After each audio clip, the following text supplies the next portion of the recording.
Now, our fall series is getting from Monday to Sunday.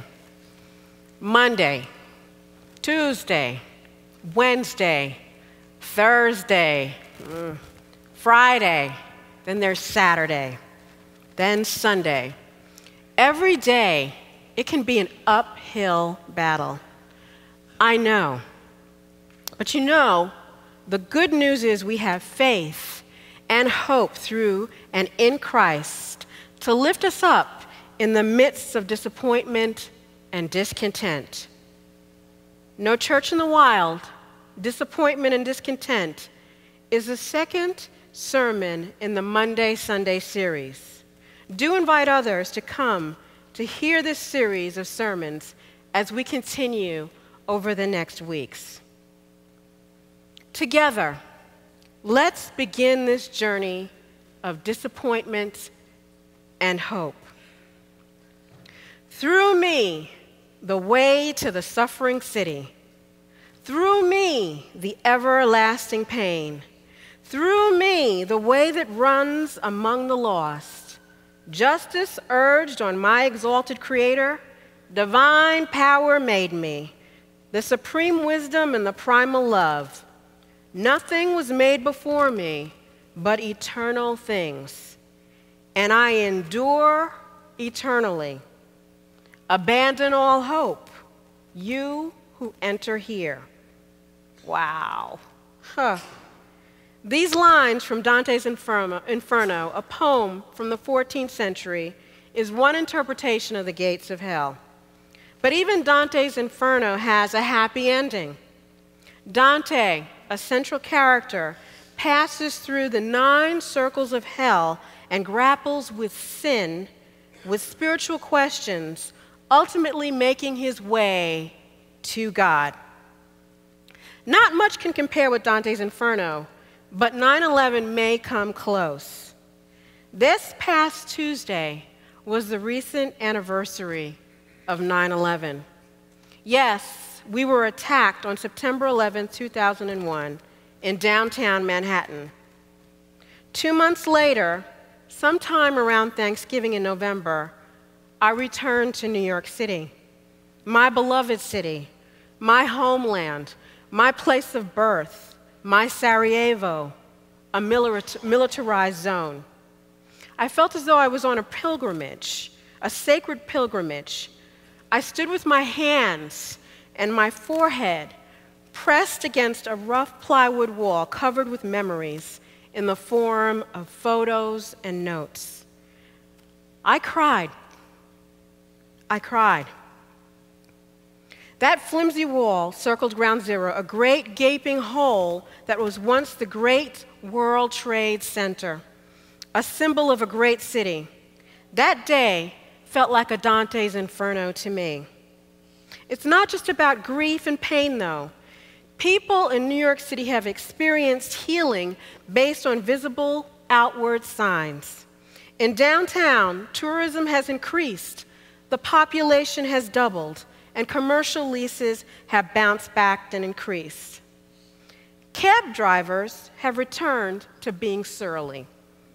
That's surely a sign that there's healing going on in Manhattan. Today, Ingomar Church, we pass through the inferno together. As we all contemplate our personal 9/11s, let us do so with healing and renewal in mind. So what's your inferno? What's your 9/11? 9/11, Afghanistan, Hurricane Katrina, the Great Recession, Iraq, the Haiti earthquake, the BP Gulf spill, British riots, the Japan disaster. 9/11, Afghanistan, Hurricane Katrina, the Great Recession, Iraq, the Haiti earthquake, the BP Gulf spill, British riots, the Japan disaster. Such epic crises of the first part of the 20th century echo our own disappointment and discontent. Thankfully, we have seen action, reaction, and change. Consider Occupy Wall Street, where many, including recent college graduates, took the stand of the have-nots against the haves. College students took to the streets when the British government dramatically increased school fees. As part of Arab Spring, Tahrir Square was filled with young people fighting for change, for a better life. Between crises and action are the millennials, or the Gen Ys. They roughly range in age from the late teens to the 30s. They are the children of the digital age. They are communicators. They are media savvy. Unfortunately, though very talented, many have landed in hard places. Now, you don't have to be in your 20s to understand and to experience being in hard places. Disappointment and discontent happens to all of us. With our Gen Ys in mind, I have a very specific assignment for those of us who are 40 and older, so you're not going to get left out. Start thinking about how we can continue to support, including spiritually, the Gen Ys in our congregation here at Ingomar Church and outside this building. More to come. So it got me thinking about Kanye West and Jay-Z. Of course, I'm going to include rap. Jay-Z's rap, "No Church in the Wild." The phrase "no church in the wild" is a metaphor for many difficult things. Let's go with disappointment and discontent in the few moments that we have together this morning. Some of the lyrics that I can actually quote in church reflect disappointment and discontent. And here are a few. "I'm wondering if a thug's prayers reach. When we die, the money we can't keep, but we probably spend it all because the pain ain't cheap. Preach. Will he make it out alive? All right, no church in the wild." Now, some millennials are listening to West and Jay-Z. Others might be playing Slow Club's Beginners. You can watch the video on YouTube, and you can Google the lyrics at your leisure. Yes, the song is Beginners by Slow Club. What does the world feel like these days for some Gen Ys? The Beginners video visually reflects external expressions of inward pain. Getting drunk in a bar, retreating from old wounds, punching walls in fury, basically spinning out of control. For some of our children, I'm still my parents' child, who are suffering, it has felt like no church in the wild, like the Beginners video. Whatever your music of choice, your music filled with anguish from whatever decade or century, the music can open us up to young people who are hurting. If Joseph, you know Joseph from the Bible, were alive today, he might feel 21st century Gen Y angst. Consider Joseph's story that was literally far and away in ancient Egypt. Echoes of his story have meaning today. He has some dark moments, but trust me, it ends well for Joseph, although he had it hard in his teens. At 17, Joseph's brothers were jealous of him because their father favored him. So the brothers threw Joseph into a cistern, a waterproof container, and later sold him. Can you imagine? Ultimately, Joseph landed in Egypt enslaved. Like Dante's Inferno, things got worse before they got better when Joseph met Potiphar's wife in Egypt. Let's go to the Facebook chat. Please turn your attention to the screen. Okay, so P is going to be Potiphar, and J is going to be Joseph. Now, weren't you in Magic Mike? You look just like Channing Tatum. I want you. J. Oh no, I wasn't in that movie. I'm single. You're married to my boss, remember? That doesn't matter. Your boss, my husband, will never find out. J. Look, I've been placed in a high position at Potiphar's House, Inc., and I'm not messing that up. I'm a trustworthy, honorable employee, Mrs. Potiphar. Your husband trusts me so much, I manage everyone at the house. No questions asked by Mr. Potiphar. P. I want you. I always get what I want. I know where to find you. That's at Potiphar's house, on the internet, and with GPS. Joseph in Egypt goes offline. Now, this game of cat and mouse, Mrs. Potiphar and Mouse, Joseph, goes on for days. Potiphar's wife eventually tracks Joseph down using the GPS on his company phone. Sounds very 21st century. On a fateful day, she finally gets close and grabs the lapel of his jacket. Joseph, he struggles and he pulls himself out of the jacket. He runs. His jacket is left in Mrs. Potiphar's hands.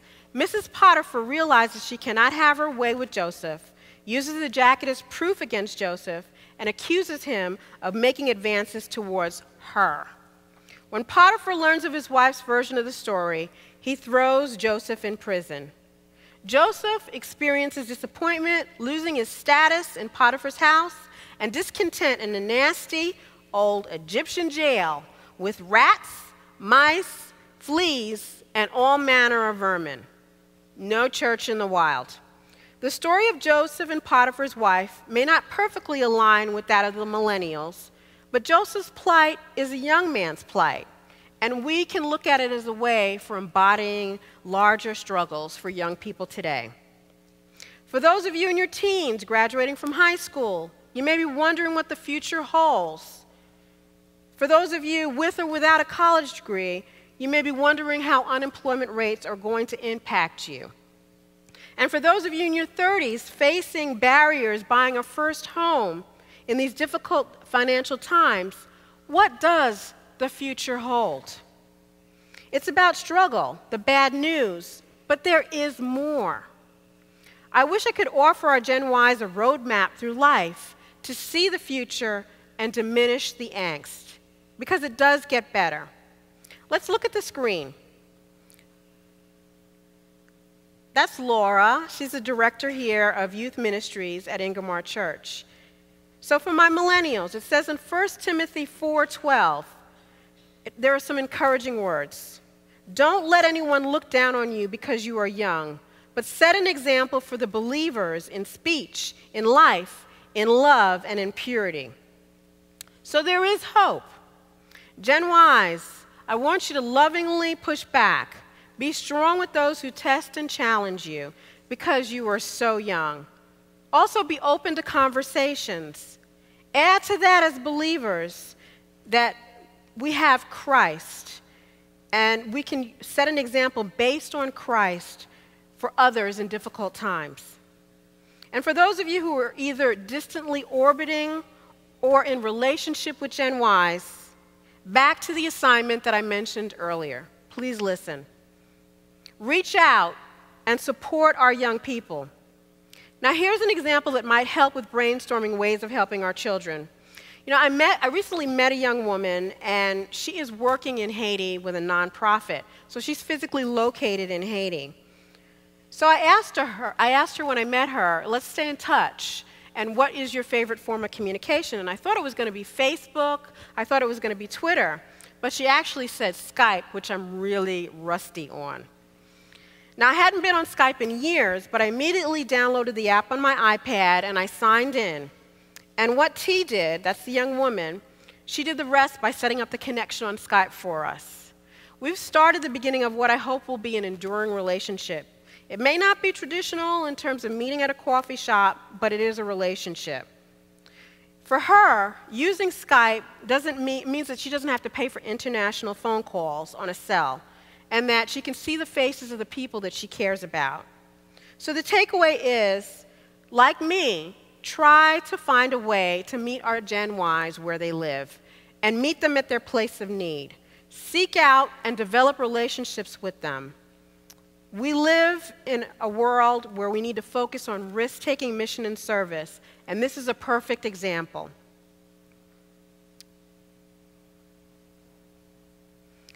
So it all turned out well for Joseph.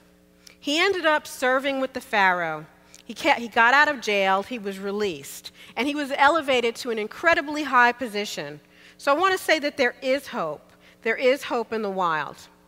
So now thinking about T and Joseph and other young people, let's move towards facing disappointment and discontent. let's move towards prayer. I know it's hard. Shortly, I will ask those of you who want prayer to raise your hands. I will also ask others to either touch a shoulder of someone who has raised a hand or simply extend a hand. When you are afraid, think about No Church in the Wild. The road is uneven, often broken. And this is true for the crises that I talked about for Joseph in 9/11. Take some initiative. Find and give support. Be that person seeking out support. Be that person supporting others. The good news is we can all have church in the wild, experience healing at Ingomar Church. Our hope endures.